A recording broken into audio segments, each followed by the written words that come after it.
भारत का इतिहास मुगलों को कितना समझा है, सवाल ये उठता है। वास्तव में देखा जाए तो इतिहास ने बाबर को स्वीकार नहीं किया है। इतिहास ने हमेशा बाबर को लुटेरा ही माना है।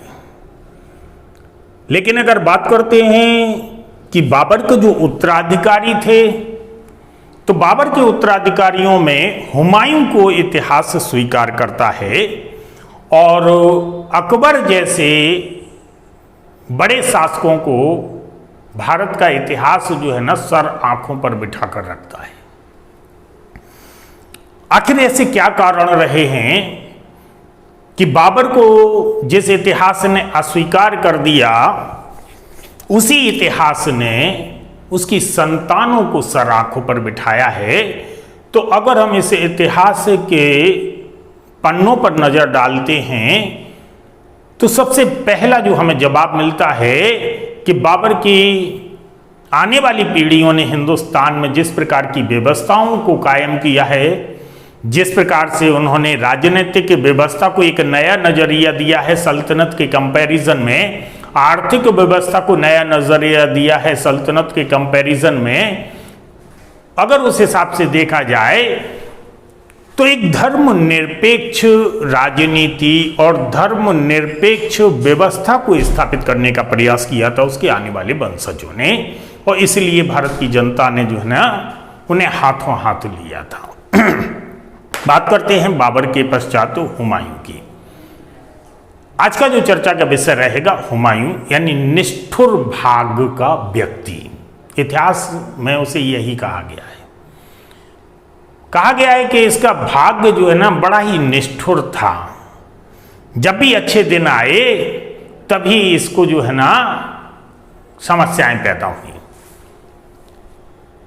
बाबर की मृत्यु जो है ना 1530 में हुई थी। घाघरा का अभियान करते हुए आगरा आते समय रास्ते में उसकी मृत्यु हो गई थी, जैसा कि पिछले वीडियो में आपको बताया गया था। बाबर के 4 पुत्र थे। बड़ा पुत्र हुमायूं था। हुमायूं को बाबर ने एक तरह से उत्तराधिकारी घोषित किया था। इसके बाद कांधार था, एक कामरान था। कामरान को कांधार और काबुल का क्षेत्र दिया गया था, यानी गवर्नरी दी गई थी। एक बेटा उसका अस्करी था और एक बेटा उसका हिंदाल था। हिंदाल यानी हम देखते हैं कि हुमायूं, कामरान, अस्करी और हिंदाल,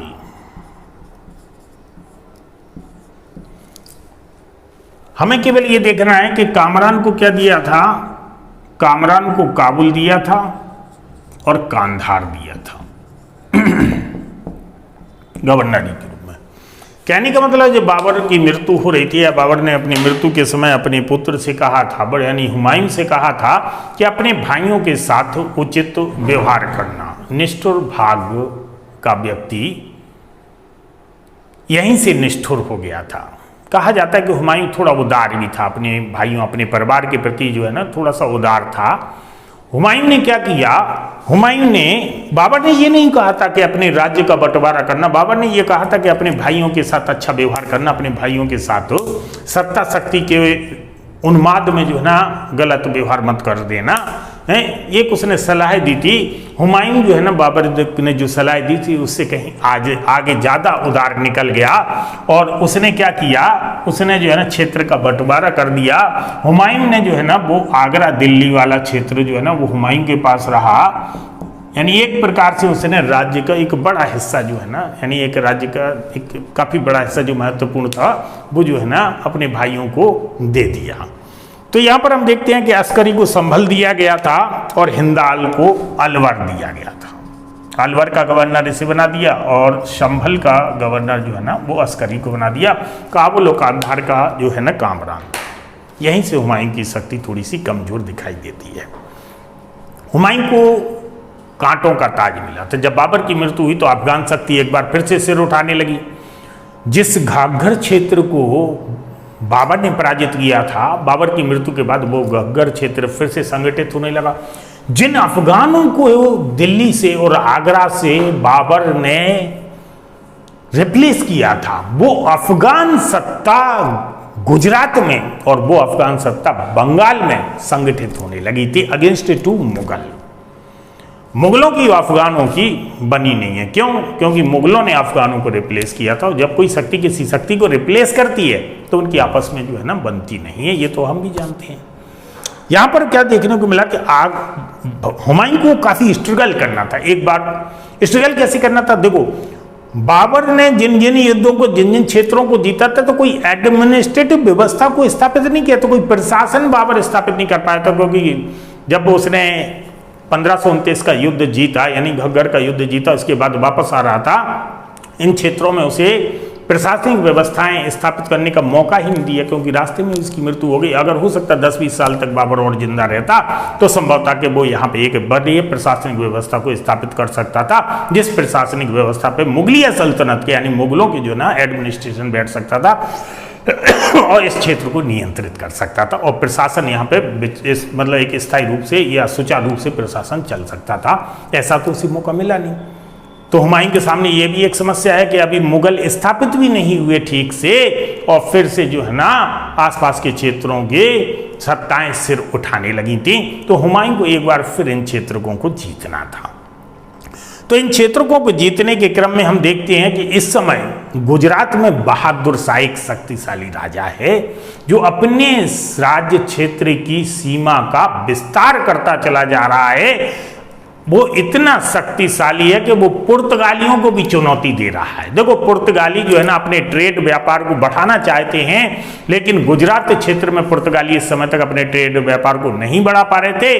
क्यों? क्योंकि बहादुर शाह जो है ना पुर्तगालियों से टकराट ले रहा था, और यही बहादुर शाह है जो तुर्की और मतलब ईरान या तुर्की क्षेत्र से जो है ना जहाजी मेड़ा मंगाता है अगेंस्ट टू पुर्तगालीस। सुलेमान रईस और सुलेमान पाशा के नेतृत्व में तुर्की के सुल्तान से जहाजी बेड़ा मंगाता है ये अपने युद्ध सहायता के लिए। तो आप समझ सकते हैं इस बात को। यहाँ पर हम देखते कि यहाँ पर गुजरात में जो शक्तिशाली बहादुर शाह वो आगे बढ़ रहा है। हुमायूं को गुजरात के बहादुर शाह से भी निपटना है, हुमायूं को बंगाल बिहार के अफगानों से भी निपटना है, जो दिल्ली से रिप्लेस होकर जो है ना वहाँ संगठित एक संगठन तैयार करने लगे थे। तो यहाँ पर हम देखते हैं कि सबसे पहले जो है ना हुमायूं का जो अभियान हुआ वो कालिंजर में। 1531 में 1530 में हुमायूं गद्दी पे बैठा और उसका जो पहला अभियान हुआ था वो कालिंजर का अभियान था। कालिंजर जो है ना बांदा से आगे पड़ता है नरैनी, और नरैनी से आगे एक जंगली इलाका में, जंगली क्षेत्र में जो है ना कालिंजर का किला है। और कालिंजर का किला एक बहुत बड़ी पहाड़ी पे, बहुत ऊंची पहाड़ी पे बना हुआ है। और कालिंजर जो है ना चंदेलों की राजधानी रही है, चंदेलों की राजधानी रही है। खजुराहो भी चंदेलों की राजधानी रही है, कालिंजर भी चंदेलों की राजधानी रही है, महोबा भी चंदेलों की राजधानी रही है। तो ये कालिंजर का वही किला है जो ऊंची पहाड़ी पे बना हुआ है। उसमें जाने के लिए केवल एक ही रास्ता है, इसे अजय किला कहा जाता था। यानी इसके लिए कोई जीत नहीं सकता था, क्योंकि इसमें जाने का एक रास्ता, बाकी पूरी खड़ी पहाड़ी है। उस खड़ी पहाड़ी पे जो है ना व्यक्ति ऊपर नहीं चढ़ सकता है। किले की बड़ी बड़ी प्राचीरें हैं, और किले के अंदर ही अगर खाद्य पदार्थों का अगर स्टॉक है तो वाटर सोर्सेस किले के अंदर ही है। और किले के अंदर चट्टानों को काट के जो है ना एक तालाब बना हुआ है जिसे नीलकंठ कहा गया है। वो वहीं पे एक मृगधारा भी है। मृगधारा है मतलब किले के अंदर ही वाटर सोर्सेज है, प्राकृतिक वाटर सोर्सेज है, आसानी से पानी मिल सकता है। और ऐसे किले को जो जिसकी प्राचीरें बहुत ऊंची हों, बहुत मजबूत हो, एक खड़ी पहाड़ी पे बना हो, और जल और भोजन की व्यवस्था अंदर हो, तो किसी दूसरे बाहर के यानी बाह्य शक्ति को उस किले को जीतना आसान नहीं होता। इसलिए ऐसे किलों को अजय किला कहा जाता है। तो यहाँ पर हम देखते 1531 में कालिंजर को जीतने की कोशिश की। इसी बीच में उसे पता लगा कि जो पूर्वी क्षेत्र है, पूर्वी क्षेत्र में अफगान संगठित हो रहे हैं, तो वो कालिंजर के राजा के साथ समझौता करके पूरब की ओर चल दिया। क्योंकि वहां पे पूरब की ओर जो है ना उसने देखा कि जब पूरब में अगर शक्ति संगठित हो जाएगी तो फिर हुमायूं यहाँ कमजोर पड़ जाएगा। 1532 में वो पूर्व की ओर चल पड़ा और दौराहा के युद्ध में जो है ना अफगान शक्ति को पराजित किया उसने। दौराहा के युद्ध में जो अफगान शक्ति को पराजित कर दिया उसने, तो यहाँ पर जो है ना शेरशाह सूरी की चर्चा होती है। चुनारगढ़ का किलेदार जो है ना वो शेरशाह सूरी था। एक्चुअली चुनारगढ़ का वास्तव में किलेदार जो है ना ताज खां था, और ताज खां की एक पत्नी थी लाड मलिका। लाड मलिका ताज खां की पत्नी थी। तो इसने क्या किया, जब ताज खां की मृत्यु हो गई तो चुनारगढ़ की किलेदारनी यानी उसकी पत्नी विधवा से जो है ना शेरशाह सूरी ने विवाह कर लिया था, और चुनारगढ़ का खजाना उसे मिल गया था।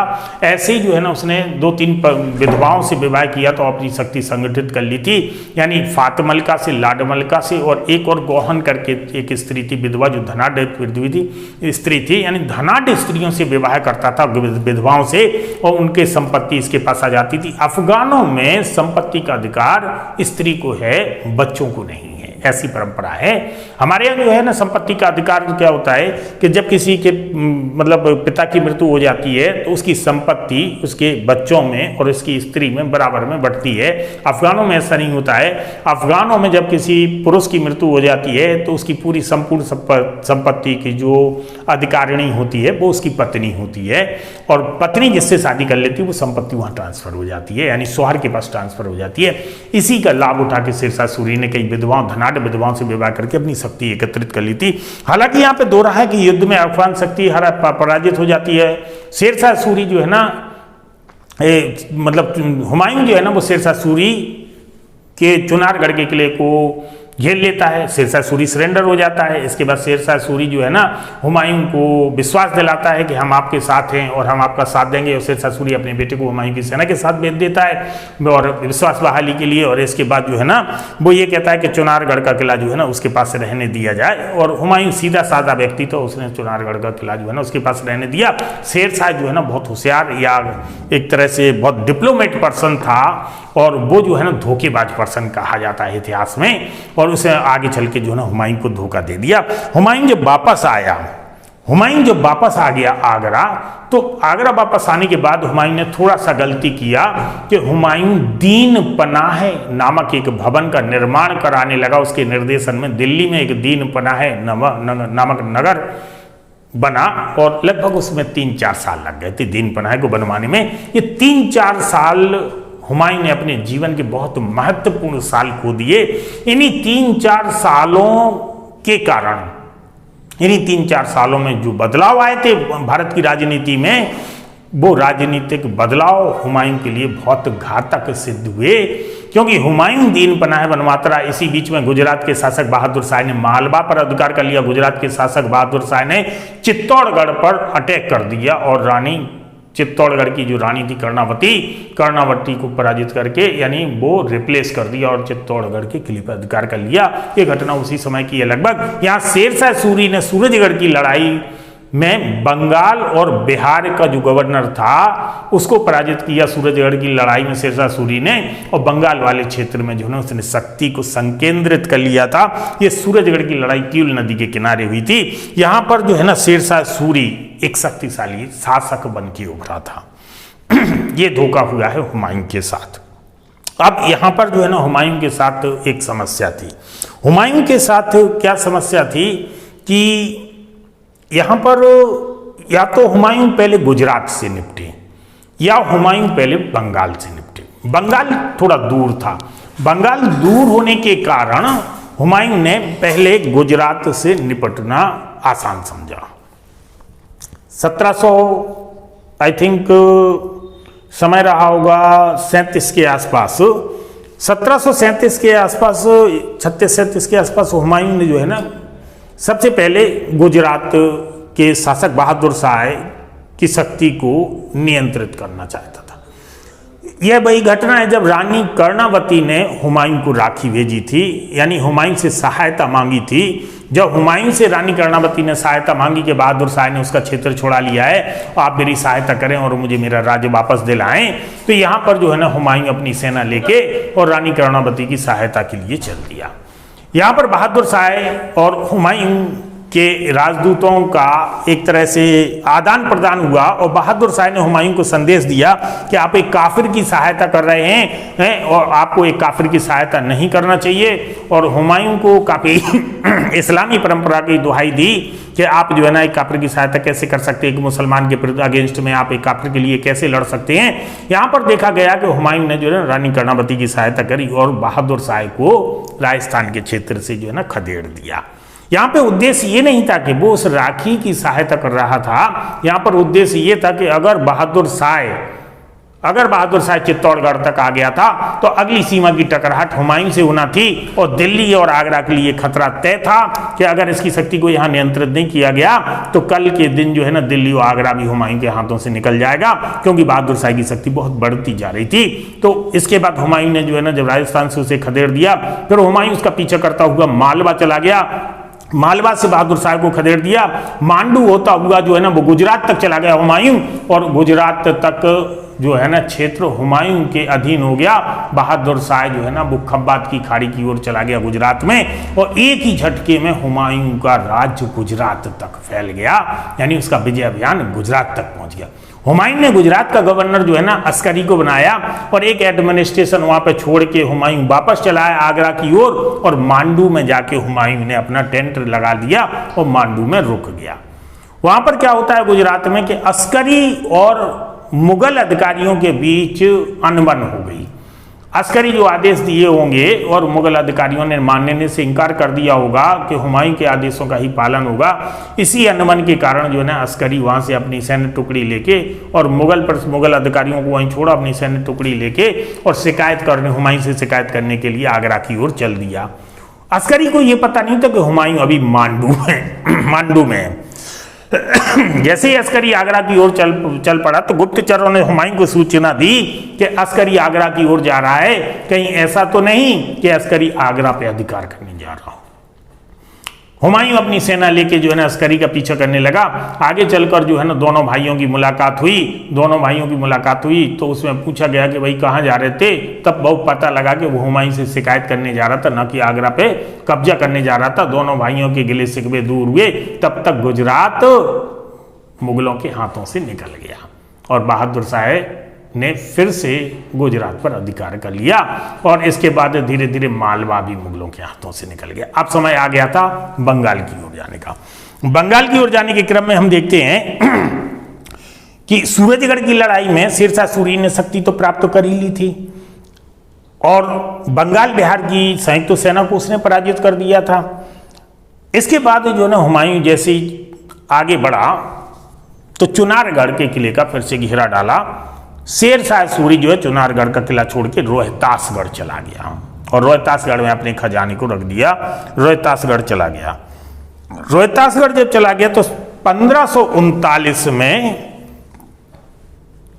कर्मनासा नदी के किनारे चौसा के मैदान में शेरशाह सूरी और हुमायूं की सेना आमने सामने आ गई। यहां पर भी शेरशाह सूरी ने कूटनीति से काम लिया, धोखे से काम लिया। हुमायूं की सेना जब चौसा के मैदान में पहुंची तो शेरशाह सूरी लड़ने के लिए नहीं आया और शेरशाह सूरी ने हुमायूं को 3 महीने इंतजार कराया। जब भी सूचना दी जाती थी कि आओ भाई युद्ध होना है, ये होना है, तो वो कहता था आ रहे हैं, जल्दी आ रहेंगे। मतलब वो इसको टाल रहा था, युद्ध को टाल रहा था। इस बात को हुमायूं समझ नहीं सका। शेरशाह सूरी बरसात का इंतजार कर रहा था कि किसी तरह से बरसात के दिन आ जाएं, और बरसात के दिनों में जो है ना कर्मनासा नदी उफान पर आ जाती है और चौसा के मैदान में पानी और कीचड़ हो जाता है। ऐसी परिस्थितियों में शेरशाह सूरी लड़ने में सक्षम था, लेकिन हुमायूं के घोड़े और हुमायूं की सेना कीचड़ में लड़ने में सक्षम नहीं थी। इसी बात का इंतजार कर रहा था और 3 महीने तक बेचारे को इंतजार कराता रहा हुमायूं को।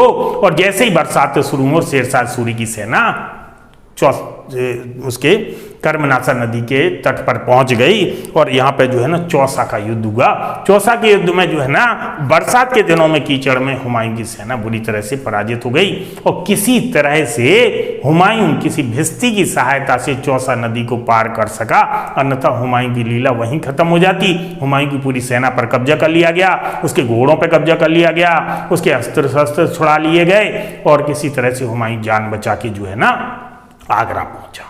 जब हुमायूं आगरा पहुंचा तो यानी चौसा का मैदान हुमायूं हार चुका था।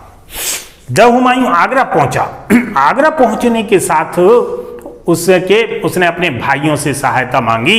अस्करी और हिंदाल तो इतना ताकतवर नहीं था कि हुमायूं को वास्तविक सहायता दे सके, लेकिन कामरान के पास शक्ति थी, क्योंकि काबुल और कांधार में कामरान जो है ना एक तरह से स्वतंत्र व्यवहार या स्वतंत्र सत्ता का उपभोग कर रहा था। कामरान आया अपनी सेना लेके और हुमायूं से वार्ता की।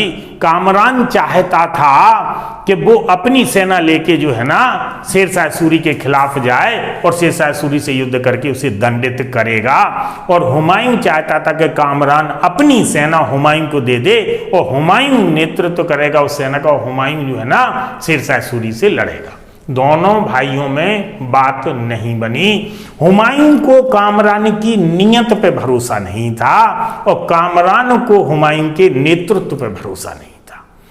हुमायूं को ऐसे लग रहा था कि कामरान ने अगर शेरशाह सूरी को पराजित कर दिया तो कहीं ऐसा ना हो कि कामरान फिर आगरा पे कब्जा कर ले, और कामरान को ऐसे लग रहा था कि सेना मेरी है, हुमायूं नेतृत्व करेगा, हो सकता है कि मेरी सेना का हुमायूं उतनी अच्छी तरह से नेतृत्व ना कर सके जितनी अच्छी तरह से नेतृत्व मैं करता हूं। यानी नियत और नेतृत्व की बात यहां टकरा गई। कामरान और हुमायूं में कोई बात नहीं बनी। कामरान काबुल और कांधार अपनी सेना लेके वापस चला गया। हुमायूं ने एक बार फिर से सेना संगठित करने की कोशिश की और 1540 में बिलग्राम या कन्नौज की लड़ाई में जो है ना शेरशाह सूरी से हुमायूं बुरी तरह से पराजित हो गया और फिर इसके बाद जो है ना ईरान की ओर चला गया। निष्ठुर भाग्य का व्यक्ति। एक बार पूरा हिंदुस्तान की सत्ता प्राप्त करने के बाद पूरी सत्ता खो के एक व्यक्ति जो है ना यायावरों की जिंदगी जीता हुआ ईरान की ओर चला गया। ईरान की ओर जाने के क्रम में जो है ना राणा बिरसाल के यहाँ जो अमरकोट के राजा थे राणा बिरसाल के यहाँ हुमायूं ने अपनी पत्नियों के साथ जो नौकर चाकरों के साथ शरण ली और वहीं पे अकबर का जन्म हुआ था। अकबर का जन्म जो है ना अमरकोट के राजा बिरसाल के राजमहल में हुआ था, जो उस समय हुमायूं उनके शरणार्थी के रूप में रह रहा था। और यहाँ पर जब अकबर का जन्म हुआ तो ऐसा कहा जाता है कि हुमायूं के पास इतना भी पैसा नहीं था, इतना भी धन नहीं था कि अपने बच्चे के जन्मदिन के समय जो है ना अपने सैन्य के अधिकारियों को या अपने नौकर चाकरों को वो कुछ भेंट दे सके। तो कहते हैं कि उसने जो है ना इनको जो है कस्तूरी लगाई थी, मतलब कस्तूरी को ऐसे लगाया जाता है, खुशबू, कस्तूरी बांटी थी यानी कस्तूरी लगाई थी उसने। इतना भी पैसा नहीं था ऐसा माना जाता है। इसके बाद हुमायूं जो है ना राणा के यहाँ अपनी पत्नी यानी अकबर की माता और उसकी नौकरानियों को छोड़ के और फिर ईरान के शाह के पास चला गया और ईरान के शाह के पास शरणार्थियों की तरह जिंदगी जीता रहा लंबे अरसे तक। देखो 1540 से निकला हुआ व्यक्ति 1553, 54, 55 में वापस आएगा।